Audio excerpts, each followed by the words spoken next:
جمهور الاهلي حقه يتضايق لان مش ده الاداء اللي متعود عليه ولا اللي يليق بالنادي الاهلي. والحقيقه ان مشكله من مشاكل الموسم الثاني مع كولر هي انه زي ما بيب جوارديولا كده دايما كان بيقول يو ماست تشيك ذا سكواد. يعني ايه اهز الفريق؟ يعني لازم تمشي ناس وتجيب ناس او عناصر جديده عشان تخلق حاله في الفريق عكس حاله التشبع اللي موجوده في الفرقه، والتشبع بالبطولات والانجازات والتشبع مادي بعد نجاح الموسم الاول. يعني مثلا شفنا السنه اللي فاتت جوارديولا مشى لعيبه كبيره زي زينشينكو وجابرييل خيسوس وكسب تشامبيونز ليج.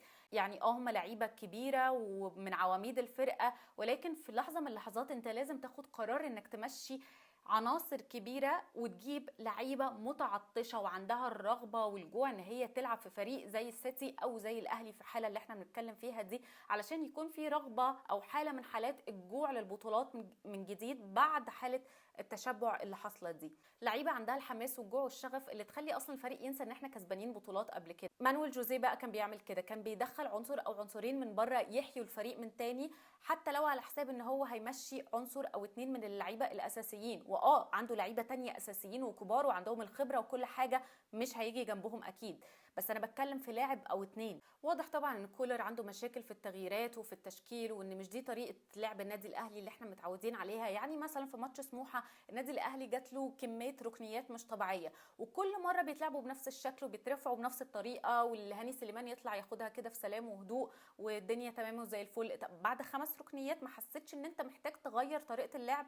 هنا دي يعني مشكله مدرب برضو. فين كولر هنا في النقطه دي؟ انا مش عارفه. سموحه كان بيلعب بشكل منظم وعنده دفاع كويس في الماتش ده، تمام مفيش مشكله، بس هو انا قدام اي نادي عنده دفاع منظم او تكتلات دفاعيه مش عارفه الاقي حل؟ يعني خلاص مفيش حلول، مفيش المهاجم اللي يخطف هدف.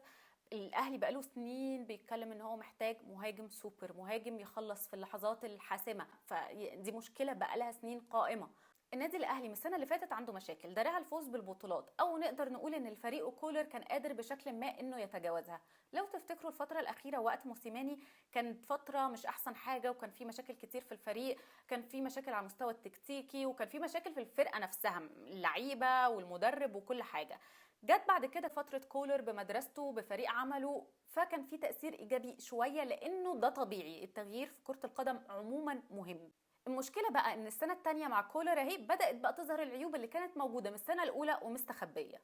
حاجه من الحاجات المؤثره في فريق النادي الاهلي ان في لعيبه مؤثره وكويسه جدا، بس هما كبروا في السن. يعني اللعيبه دي اكيد من 5 سنين وسنتين مش زي دلوقتي. نفس الموضوع مثلا في دفاع النادي الاهلي. دفاع النادي الاهلي انت ما عندكش غير 3 مساكين، ياسر ابراهيم ورامي ربيعه ومحمد عبد المنعم، فاكيد ده بيأثر على الفريق. وطبعا محمود متولي يعني مصاب دايما بشكل كبير، ربنا يشفيه يا رب. حتى نص الملعب في الاهلي، يعني لو امام عاشور اضافه، بس برضو في لعيبه بدأ الموسم ده بمستوى قليل جدا، زي مثلا مروان عطيه اللي كان يعتبر اهم لاعب الاهلي ضمه في يناير ومن اهم لعيبه نص الملعب السنه اللي فاتت. السنه دي بادئ بمستوى قليل، فده اكيد بيأثر على الفرقه. ولعيبه تانية لسه ما ظهرتش ولا اندمجت في الفريق زي مودست، والله اعلم هيظهروا امتى. الاهلي مثلا السنه دي جاب 3 لعيبه ورجع كريم ندفد، من كريم ندفد مصاب، وده اكيد بيأثر على الفريق. رضا سليم لاعب كويس، بس هو مش اللاعب، يعني هو صغير في السن، مش اللاعب اللي هيقدر يشيل فرقه لوحده في يوم وليله، ده غير ان هو كمان اتصاب وده اثر على الفريق. انا الفتره اللي فاتت كنت بقول مش مشكله، الاهلي مضغوط في بطولات كتير، كاس افريقيا برضو مؤثر، المشاركه يعني في كاس افريقيا، معلش الدنيا هتعدي، بس هو لازم يكون في وقفه. يعني المدرب لازم يدرك ان الفريق مش هينفع يكمل بالطريقه دي، مش هينفع نكمل دايما بطريقه انه كان يجيب جون في الدقيقه 95 حتى في الماتشات السيئه مش مشكله، الاهلي بيكسب. وان انت مثلا في ماتش زي سان داونز تطلع بنتيجه خفيفه شويه هناك وترجع تعوض في العوده، الاسلوب ده مش هينفع وانت داخل على كاس عالم للانديه وبتلعب فرق كبيره.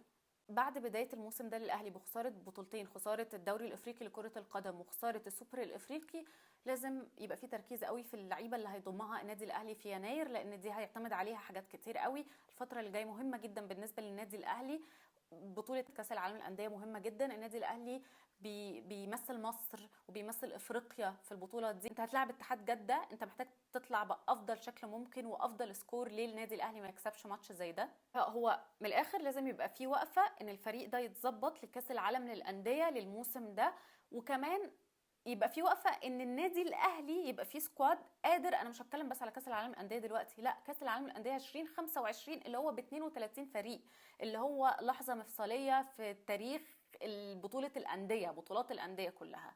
يعني انت بتتكلم على 32 فريق، فرصة مهمة جدا للفرق الأصغر إن هي تظهر وتبان. فالنادي الأهلي محتاج يبقى عنده تدعيمات قوية وكويسة جدا تخلي النادي يوصل لكأس العالم ده وهو في فريق قوي مشرف مصر ومشرف أفريقيا.